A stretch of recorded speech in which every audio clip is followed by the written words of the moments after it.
A paz do Senhor, família 336, é com muita alegria, congregação Vista Bela, mais uma EBD online, né? Com o nosso, vai ser a nossa 8ª lição, né? Lição de número 8, que tem como tema culto cristão e ceia do Senhor. E bem melhor hoje, né? Que nós temos um convidado especial, né? Uma participação especial do nosso pastor presidente da CADB, pastor Samuel Câmara. É com o senhor, pastor Samuel. Venha aprender comigo. Que prazer, que honra estarmos juntos sempre. E não perdemos tempo. Sabemos o que queremos. Estamos nos edificando na palavra do Senhor. Hoje um pouco diferente dos demais. É só uma introdução. Não dei toda a atenção nisto, mas coloca, por favor, para mim a referência de Pedro, capítulo 3, só para vocês. Já estamos na 8ª etapa do nosso estudo, no capítulo 11. Deve ter alguém aqui que está preocupado de entender tudo, sem exceção, tintim por tintim, do que está estudando e do que está lendo na Bíblia. A Bíblia é um livro simples. O básico para a gente servir a Deus e ir para o céu é compreensível facilmente a todos. E é isso que nós estamos fazendo aqui. Ao mesmo tempo, para aqueles que querem analisar a Bíblia de vários pontos de vista, ela é tão complexa que nós vamos viver o tempo todo estudando e não vamos esgotar. Principalmente aqueles que são atraídos quase sempre pelos problemas, pela polêmica que pode existir no texto bíblico. E tem pessoas que são atraídas por isso e com isso perdem a beleza da Bíblia. Ok? Então hoje, excepcionalmente, só como introdução, nessa 8ª lição, para você ficar mais despreocupado, eu quero lhe dar algumas sugestões. A primeira: pense no progresso que você está fazendo da leitura e do estudo da Bíblia sistemático, de modo bastante alegre junto com a igreja. Vamos então ao que hoje nos espera. Capítulo 11. Que jornada bonita nós estamos. À sua frente, o resumo do que está aí na sua revista. Lição 8, página 47, veja. O nosso assunto é 1 Coríntios capítulo 11. Esse é o assunto da igreja. Se formos dar um título para esse capítulo, que título você daria? O nosso comentarista deu: culto cristão e a ceia do Senhor. Por resumo disto. Você pode até escolher um outro, depois de ler. Coloque seu tema para ver se coincide com isto, tá bom? O texto áureo principal desse capítulo, se você ler, você pode escolher outros. Tem muitos versículos muito importantes aqui. É muito bom a gente ver quais são os mais importantes. Predomina nesse capítulo o ensino sobre a ceia do Senhor. É o único lugar na Bíblia que nós encontramos 17 versículos ensinando sobre a ceia do Senhor. Nós temos outros lugares nos evangelhos, mas são palavras de Jesus e poucos versículos. Aqui é a concentração maior. Por isso o texto áureo escolhido foi, vamos ler juntos? Porque todas comerdes esse pão e bebedes o cálice, anunciais a morte do Senhor até que ele venha. 1 Coríntios 11, 26. Uma verdade prática, uma aplicação prática e pessoal para você: a Santa Ceia é um memorial. Celebra a vida, a morte e a ressurreição de Cristo até que ele venha. E repetitivamente parecido, a ceia é uma ordenança do Senhor como um memorial da sua morte e ressurreição. Além disso, anuncia a sua volta. Que diferença um culto cristão tem de um culto a ídolos? É isso que Paulo está dizendo. Quando a gente tira esse ensino do contexto, a gente vai tendo algum tipo de dificuldade. Então, quem pega esse texto para dizer quem é superior, homem ou mulher, não é isso que Paulo está dizendo aqui. Ele está dizendo como é que cada um, criado por Deus, interdependente, mesmo na ordem, a mulher foi criada para o homem, mas depois disso a mulher foi dado o direito de gerar os homens. Portanto, criaturas dignas devem participar do culto, de modo que quem vem à igreja chegue e diga: esse ambiente é diferente. Essas pessoas são cuidadosas com o testemunho delas, cristão, e com aquilo que aqueles que participam do culto veio. Testemunho. Aliás, isso não é novidade para a gente, porque no capítulo de número 8, 9 e 10, quem veio aqui estudou. A liberdade cristã é enriquecida, enobrecida pelo amor ao próximo e o testemunho cristão. Ou seja, tudo me é lícito, eu tenho direito de fazer porque não é proibido, mas eu não faço, porque como cristão não me convém, e não edifica a mim e não edifica os outros. Nesse contexto, Paulo então está dizendo: evitem extremos. Vamos ler um verso, até o verso 6. Evitem extremos. Vamos ver o que Paulo diz. A segunda leitura.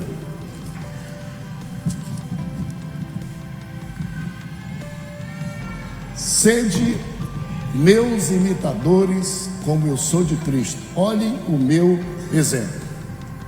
E para começar, vocês lembram que a nossa lição passada foi Paulo, exemplo da liberdade cristã. Qual foi a conclusão de Paulo? Tenho o direito de fazer tudo o que é correto, mas renuncio bastante coisas para cooperar com o Evangelho de Cristo Jesus.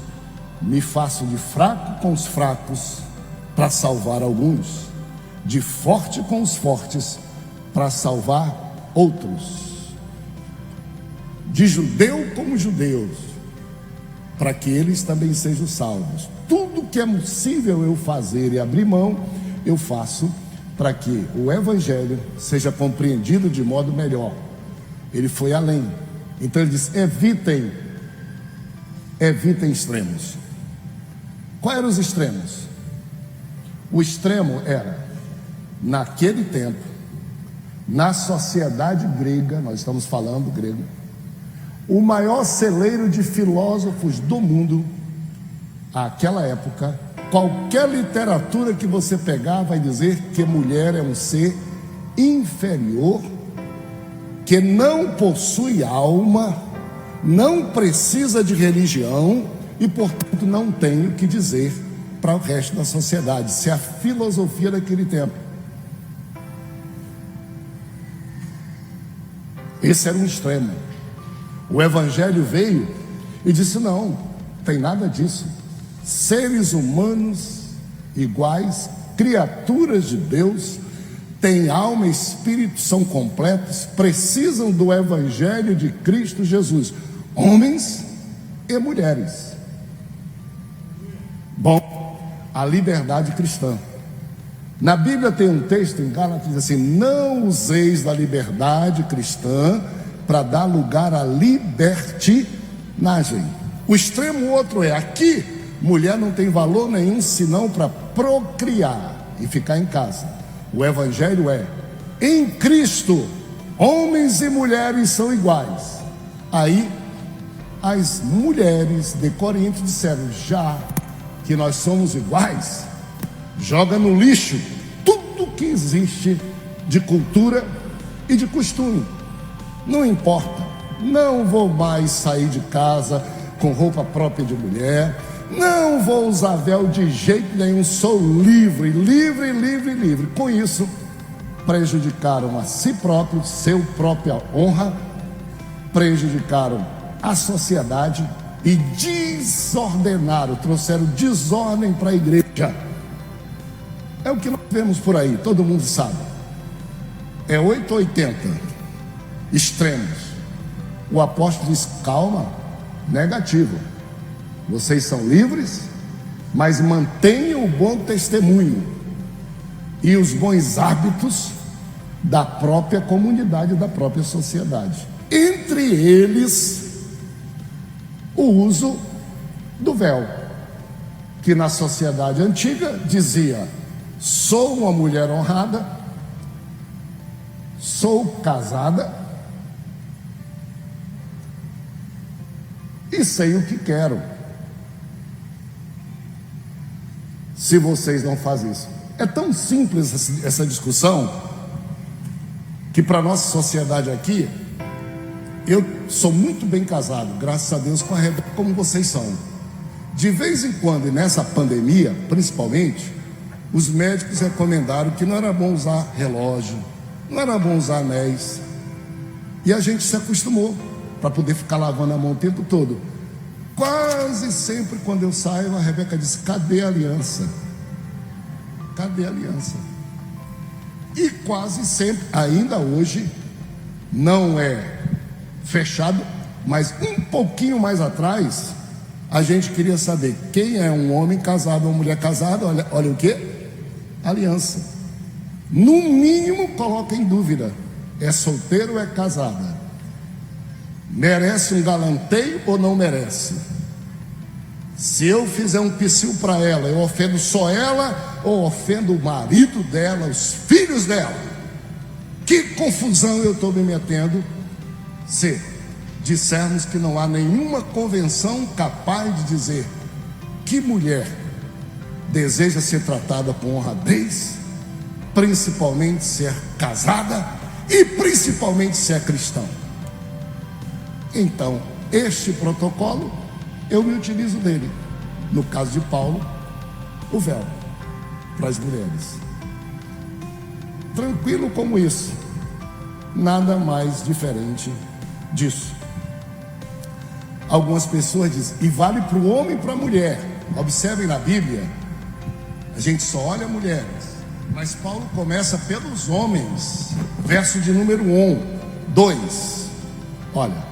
Verso 3: quero, entretanto, que saibais ser Cristo cabeça de todo homem. O homem não está livrezão não, pelo contrário, ele tem aí uma obediência mais ainda rigorosa, de alguém que não dorme, não cansa, que você não se esconde dele. Os homens estão, o homem é o cabeça da mulher, Deus é o cabeça de Cristo. Todo homem que ora ou profetiza, tendo cabeça coberta, desonra sua própria cabeça. Naquela época, para ver a diferença entre homem e mulher, os protocolos eram exatamente o contrário um de outro.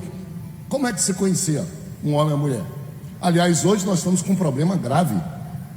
Nós que vivemos numa sociedade mais passada, a aparência já nos dizia: ali é uma senhora, uma mulher, ali é um homem. Hoje a gente às vezes tem dificuldade no ambiente que está, saber se é homem ou se é mulher. A dificuldade é tanta que os governantes não sabem se coloca alguns homens para ir para o banheiro das mulheres, ou algumas mulheres para ir para o banheiro dos homens. Resultado de uma indefinição que não existe. Homem é homem, mulher é mulher. Pode fazer todo o exame fisiológico, todo o exame biológico. Homem é homem, mulher é mulher. Por que o problema? Por que misturar tanto? Por que confundir tanto? Por que dificultar tanto? Por que tanta promiscuidade? Por que tanto secretismo? Homem é homem, mulher é mulher.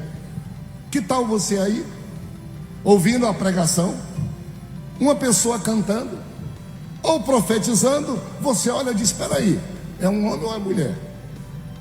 O que você diria? Vai enxergar primeiro e cuidar da tua vida para vir falar para mim que estou definido, sei que sou homem, sei que sou mulher e sirvo a Deus, né? O nosso porte, a nossa aparência não é tudo para salvação. mas é importante para o nosso testemunho. Por isso, se eu quero seguir Jesus, honrar Jesus, respeitar os outros, ter amor cristão com os outros e ter um bom e inquestionável testemunho, eu penso na minha aparência. Por exemplo, hoje para vir para cá, naturalmente, pode ter um visitante aqui que diga: meu Deus do céu, o pastor Samuel. Ontem eu estava fazendo uma viagem e fui comer à beira da estrada, ninguém se esconde. O garçom e o chefe lá do restaurante chegou e disse: pastor Samuel, nunca lhe vi. Chegou perto de casa, não me deixa comer. Mas o senhor é muito mais novo, na televisão o senhor parece muito mais velho. E o papo rolou para lá e o papo rolou para cá. Visita que diz: ah, meu pastor é que é meu pastor. Duvido que ele subisse no púlpito sem paletó e gravata. Pode ser que alguém esteja com problema de receber o ensino porque eu estou trajado assim. Eu tenho que cuidar. Eu saí hoje de manhã, pensei: boto paletó, boto gravata ou não? Uso essa calça comprida ou não? Uso esse sapato ou não? Que camisa melhor? Eu tenho camisa também, Apolo, não tem problema nenhum. Eu digo: não, eu vou. Até eu tenho. Por causa de quem? De vocês. Para mim não. O protocolo poderia ser qualquer um outro, mas toda vez que eu venho para a igreja, eu digo: que roupa eu vou que seja coerente com o meu testemunho, com o meu fervor para Deus, com aquilo que as pessoas estarão vendo, principalmente se eu terei que pregar ou fazer alguma coisa. Olha o que a Bíblia diz no verso número 5. Veja comigo aí.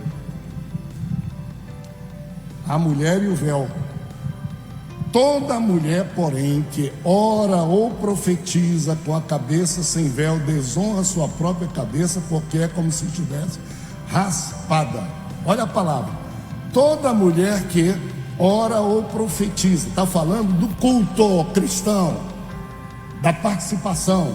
Algumas pessoas dizem: não, mas tanto faz eu estar sentado ali quanto eu estar ministrando. Tanto faz eu ser um espectador quanto eu ir orar, quanto eu ir profetizar. Que profetizar aqui se refere tanto à profecia quanto à participação no púlpito. Não, não é isso não. Uma coisa é: você quer ser crente, seja decente, modesto e confortável no traje. Quer ser líder, seja exemplo dos fiéis. Não pode ser de qualquer jeito não, porque se a igreja for todo mundo do jeito que você quer ser, que igreja seria essa? Como eu preciso dar testemunho, seria então toda mulher. Essa história aqui de mulher não pode falar, mulher não pode cantar, já está começando. Paulo diz: toda mulher ora, profetiza, participa, mas deve ter os mesmos cuidados que o homem tem, pelas mesmas razões. Preferencialmente, gente, quando a gente trata de porte e a gente trata de traje, deixa eu dizer para você, a regra que nós estudamos é lícito, convém, edifica. A gente olha a maturidade do crente, se ele é capaz de juntar esses três conceitos na vida dele. Não é só o que é lícito, o que é permitido, é que convém, é adequado para o momento. E mais do que isso, que edifica, que faz a pessoa crescer e que faz os outros crescerem também no conhecimento cristão.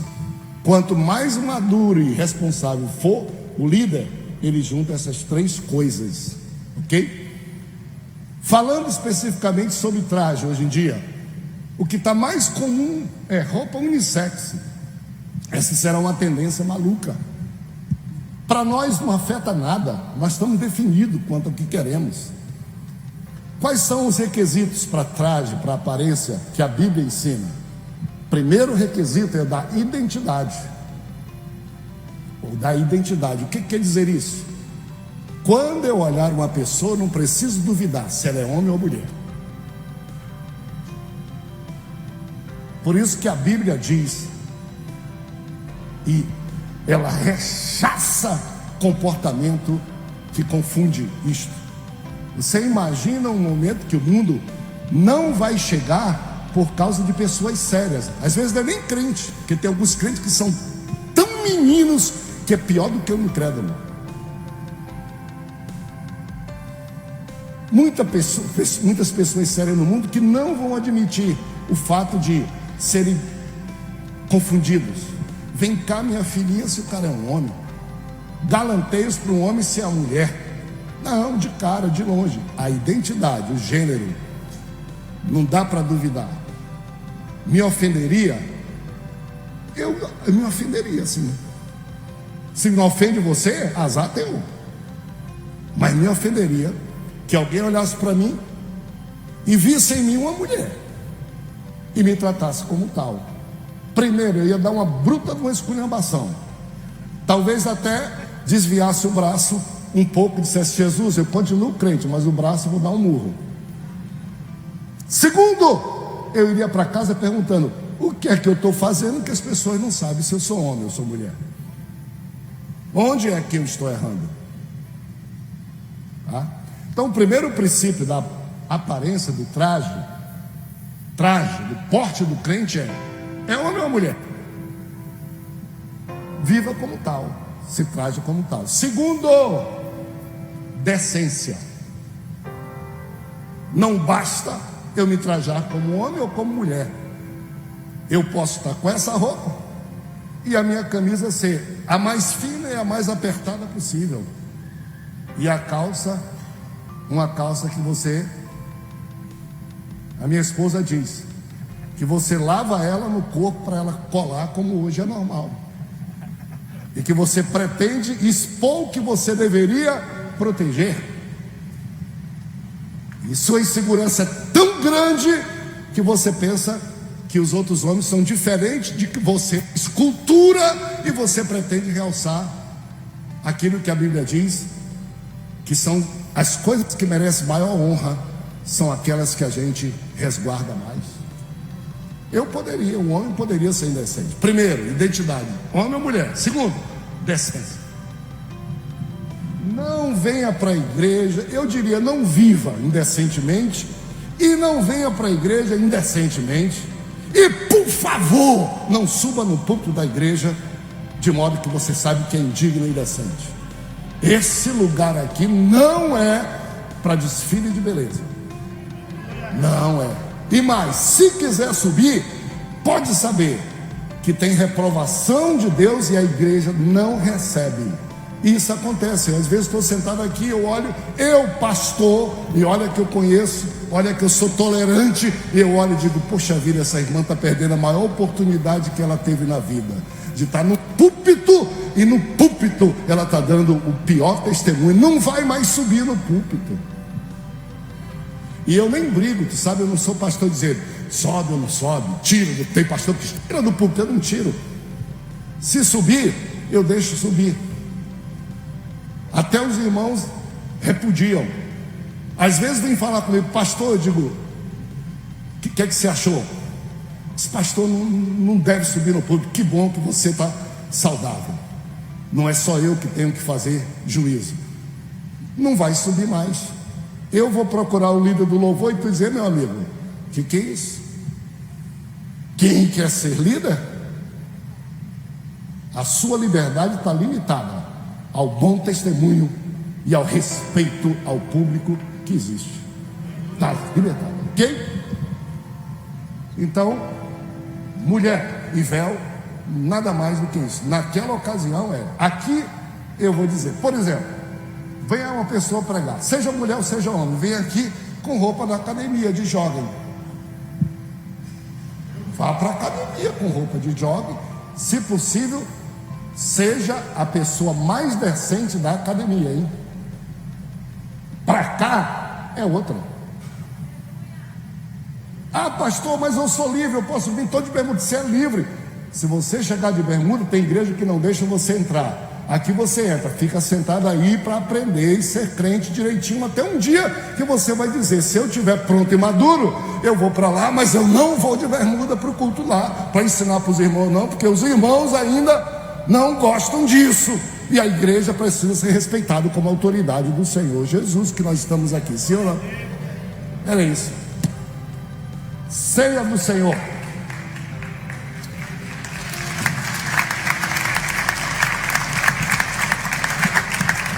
Ceia do Senhor. Ordenança. Leia o verso 25, por favor, bem forte, bem rápido. Aí quem pode me ajudar? Semelhantemente também, depois de cear, tomou o cálice, dizendo: este cálice é o Novo Testamento, o meu sangue. Fazei isto todas as vezes que beberdes em memória de mim. Leia o verso 23 para mim, por favor, também. Alguém forte e feliz. 23. No mesmo capítulo, tudo está aí, vamos lá. Porque eu recebi do Senhor o que também vos ensinei, que o Senhor Jesus, na noite em que foi traído, tomou o pão. Ordenança. A maioria de nós aqui procede da religião católica, sem demérito nenhum. Devemos respeitar, porque é a religião dos outros, porque é a religião da maioria dos brasileiros e porque se respeita a religião das outras pessoas. Mas quando nós éramos católicos, fomos ensinados de que existem sacramentos. Lembra?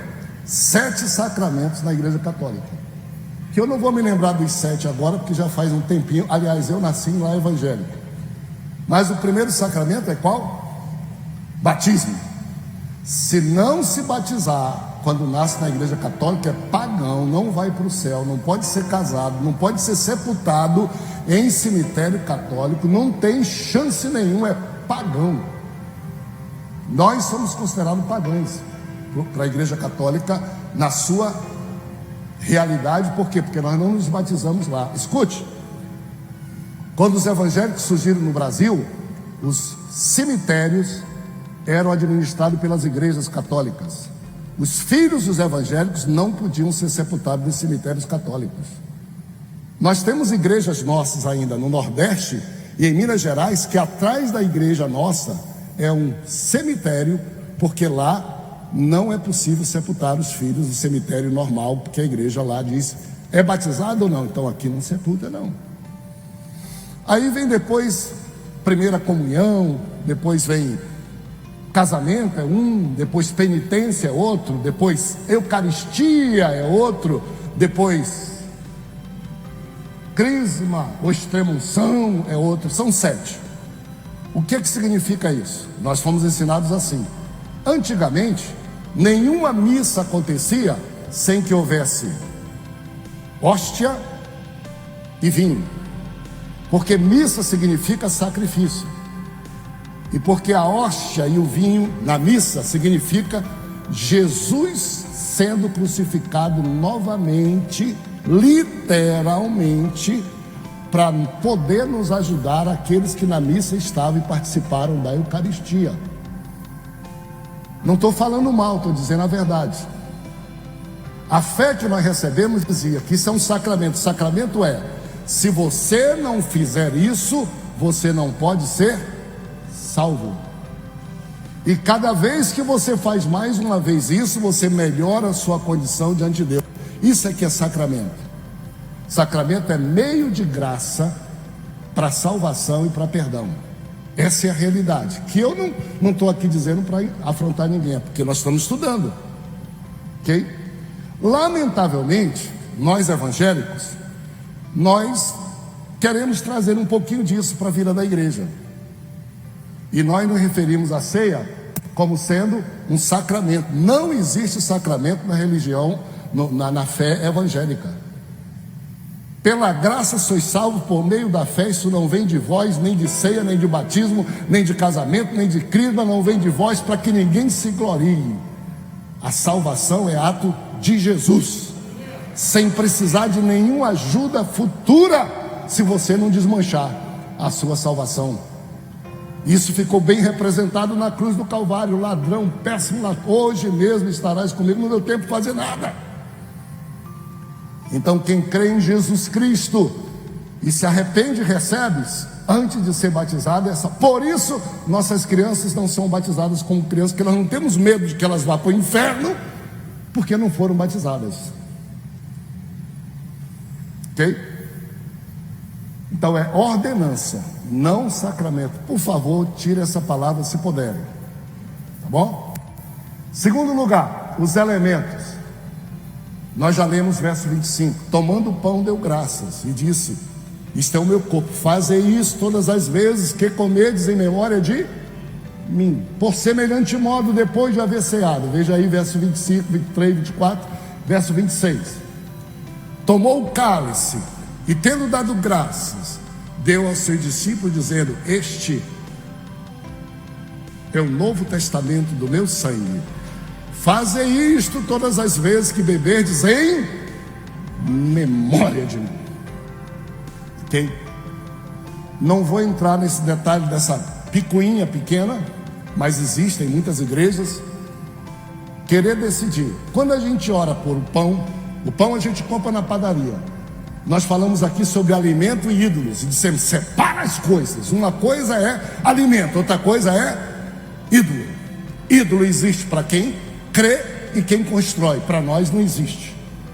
Alimento é para a gente comer, é para o estômago, é para alimentar essa vida, essa oficina, essa usina. É tanto que o dejeto sai logo depois, retira o que precisa para a nossa vida e o resto vai, não mistura. Agora, se alguém misturar e dizer: a comida foi oferecida ao ídolo, você diz: então eu não vou comer, não por causa da minha fé, mas pela tua fé, que você acha que tem ídolo, foi oferecido a ídolo, eu não vou mexer com tua fé, eu não vou participar disso. Quando a gente compra o pão, que compra na padaria ou no supermercado, compra o cálice na padaria ou no supermercado, a gente traz para a igreja. Eu digo assim: estendo a mão que nós vamos orar para consagrar este pão e este cálice, a ceia do Senhor. A gente ora. Depois de orar, pode vir e pegar o pão, que continua pão, não se torna carne de Jesus.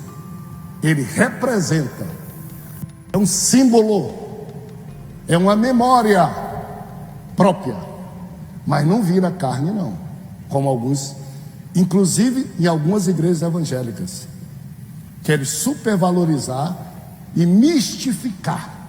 Não vira.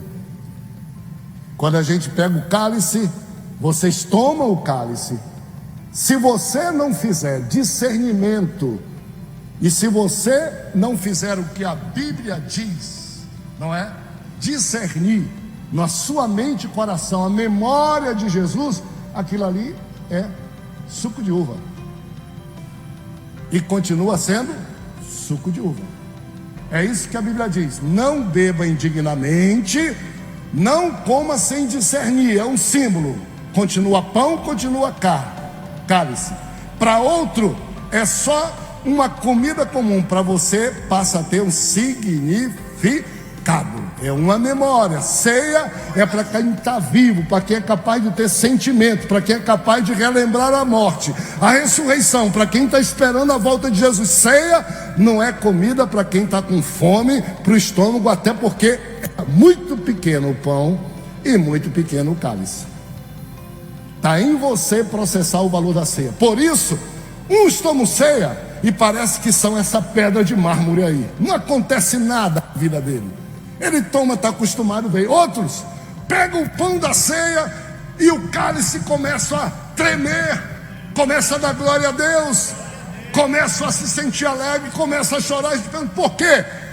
Às vezes o crente tem 50 anos, se acostumou e já nem precisa lembrar mais da morte de Cristo. Ele pensa até que já é Deus, pensa até que está no céu, perdeu a sensação. Participa sem discernir. Discernir participa com emoção. Discernir quer dizer: o que você faria se estivesse ao pé da cruz? Você ficaria calado? O que você faria se estivesse no túmulo? Você ficaria impávido? O que você faria quando Jesus voltar? E a Bíblia é memória, símbolo de tudo isso. Pegue a emoção da morte e a esperança da volta, junte, e toda vez que você cear, sei, discernindo que este pão e este cálice representam o amor de Jesus por você. Dá um glória a Deus, dá um aleluia. derrama alguma lágrima. Deixa eu dizer para você, se eu tivesse que fazer um teste da saúde da igreja, o teste que eu faria, sabe qual era? Vou dar ceia individualmente para cada um e ver como é que ele pega no pão, como é que ele pega no cálice, qual a reação dele na hora disso. Eu diria, esse crente está vivo. Diria, esse outro aí está doente. Esse aí está morto, dorme. Esse aí está fraco. Ele pega, nada acontece. Eu faria isso. Olha o que diz a Bíblia. Diz assim: eis a razão porque há entre vós muitos fracos, doentes e sonolentos. Não reage a nada, nem a ceia do Senhor. Por isso, quem come do pão e bebe do cálice, sem discernir, sem pelo menos olhar para dentro de si e dizer: Senhor Deus, eu não sou digno, perdoa-me, obrigado por tua morte, e participa, pode ser alguém que está com corona ceia, corona fé, não está sentindo gosto mais de nada, não está sentindo cheiro mais de nada. A fé cristã está afetada. O corpo espiritual vai ser entubado e pode não vir. A Bíblia diz, fique de pé comigo que eu estou terminando. Queria ter a ceia hoje para oferecer para vocês. Coloca o resto. Significado nós falamos. Glória a Deus. Aleluia. Glória a Deus. Festa da salvação e do perdão. Ceia do Senhor é festa, amigos. Festa. O que você faria para uma pessoa que não é da terra, que veio do céu para estar perto de você, que abriu mão do céu? Que você faria por uma pessoa que demonstrou o amor de Deus para com todos? Que você faria por uma pessoa que poderia se livrar da morte, mas disse: eu vou morrer para que ele não morra, eu vou tomar o lugar dele? O que é que você faria para uma pessoa que ressuscitou para nunca mais morrer? O que é que você faria por uma pessoa que está presente na sua vida, que ouve sua oração? O que você faria por uma pessoa que diz: fique calmo, não perturbe o coração de vocês, porque eu voltarei e eu vos levarei para mim mesmo. Estou cansado de estar aí com vocês na terra, vendo vocês chorarem, e eu estou com vocês, vendo a família sofrer, e eu estou com vocês, vendo a doença maltratar, mas eu estou com vocês, no vale da sombra da morte. Eu já estou começando, já está tudo preparado, porque eu não vou mais para ir com vocês, eu vou trazer vocês para cá, onde não há doença, não há dor, não há tristeza, não há morte, não há tempo, não há cansaço. O que você faria? Primeiro, examine-se a si mesmo, melhore, aproveite a ceia para fazer uma reflexão. É muito bom a gente refletir e ver as nossas faltas e pedir perdão dele antes. É um sinal de temor, é um sinal que a gente está vivo, é um sinal que a gente não está sentindo. Sabe o que é? Examine-se a si mesmo. Atenção, não diz pastor examina o crente, não diz mulher examina o marido, não diz marido examina a mulher, não diz filho examina o teu pai, e nem diz pai examina o filho. Cada um que tem o Espírito Santo é capaz de manter nele essa sensibilidade. Diante de Deus eu compareço humilde, perdoado dos pecados que eu fiz. Examine-se. Melhor coisa que você pode fazer. Eu também, todo dia. Deixa eu fazer uma pergunta aqui. Quem não peca aqui? Levante a mão. Quem não peca? Quem peca? Quem provavelmente já pecou hoje? Qual é a diferença? Pastor, desça daí. Isso aí não é. Deixa eu lhe dizer. Disseram para Jesus assim: eu não sou pecador. João capítulo 1 verso 9. Quem diz que não peca é mentiroso. Não precisa você dizer. Quando você diz eu não peco, eu digo mentiroso. Pecador desvalado, mentiroso. Não, pastor, só tem que dizer que não peca para ser forte. Conversa fiada. Eu sou humano, estou aqui pela graça de Deus e sou exemplo no pedir perdão a Deus. O céu não é feito de quem não peca, O céu é feito de quem peca, reconhece, pede perdão, e o sangue de Jesus Cristo os purifica de todo pecado. E nós vamos para lá. E o diabo diz: você é pecador. João disse: ó, se o diabo disser no seu ouvido que você, maior é Deus do que o diabo. O diabo diz: você não pode. Pode sim. Como é que eu faço? Confessa e deixa, alcança misericórdia. Continua: discernir o significado. Não participe da ceia como se fosse comer pedaço de pão e nem experimentar, degustar vinho. Como é que é o nome de quem degusta vinho? Tem um nome aí: sommelier. Ainda bem que o nome é difícil. Ainda bem. Participe da ceia dizendo: se for um pedaço de tapioca, no meu corpo representa Jesus. Se for um copo de água suja do rio, para mim é o sangue de Jesus Cristo na cruz do Calvário. E anunciamos a volta do Senhor até que Ele venha. Quantos vão chegar ao céu? Aleluia, glória a Deus, aleluia, aleluia. O céu nos espera, nada nos atrapalha, nada nos embaralha. O céu é o nosso lugar, aleluia, aleluia, aleluia. Se houver alguém que precisa receber Jesus como Salvador, vem aqui logo. Se alguém está distante, quer renovar os laços com Jesus, eu queria pedir para você mostrar que você está vivo. Vem aqui, eu quero lhe dar um abraço virtual. Eu quero orar por você. Alguém que está em casa, alguém que nos assiste por televisão, mídia social, é seu tempo. Não deixe que nada lhe embarace você. Seja fiel a Deus e toda vez participe da ceia do Senhor. Caminhe, vá de ceia em ceia, vá de glória em glória. Estou aguardando você. Se você precisa, essa é a sua hora. Esse culto é seu, essa igreja é para você. Aqui não tem nenhum santo não. Aqui todos foram lavados pelo sangue de Jesus e começaram aqui na frente. Aqui é o começo da nossa fé. Quem precisa pode vir. Alguém, feche seus olhos comigo. Feche seus olhos comigo. Aleluia. Santo é o seu nome, Senhor.